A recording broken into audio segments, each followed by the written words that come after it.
जिल्हा अहमदनगर, तालुका नेवासा, गाव वडाळा, तारीख आहे 20 एप्रिल 2024। घटना आहे नेवासा आरोग्य विभागाच्या गलथान कारभाराची। नमस्कार, मी सायली पाटील आणि जय महाराष्ट्र मध्ये तुम्हा सर्वांचं स्वागत। नेवासा आरोग्य विभागाअंतर्गत भरवण्यात आलं शस्त्रक्रिया शिबिर। गोरगरिबांसाठी एखादं शिबिर म्हणजे आनंदाचा शिधा। अनेक गावांमधील गोरगरीब महिला तिथे आल्या होत्या शस्त्रक्रियेसाठी आणि घडलं काहीतरी भलतंच। शस्त्रक्रिया झाली आणि डॉक्टरच गायब। पाहुयात जय महाराष्ट्राचा हा स्पेशल रिपोर्ट। अहमदनगर जिल्ह्यातील नेवासा तालुका आरोग्य विभागाअंतर्गत कुटुंब कल्याण नियोजन शस्त्रक्रिया शिबिर भरवण्यात आलं। हे शिबिर वडाळा येथील FJFM या हॉस्पिटलमध्ये घेण्यात आलं।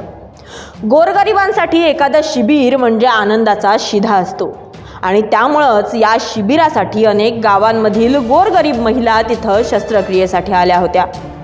मात्र रुग्णांची कुठल्याही प्रकारची सोय नसताना तसंच बेड उपलब्ध नसताना देखील आरोग्य यंत्रणेनं फक्त आणि फक्त त्यांच्या केसेस टार्गेटसाठी 140 ऑपरेशन केल्याचं उघड झालंय।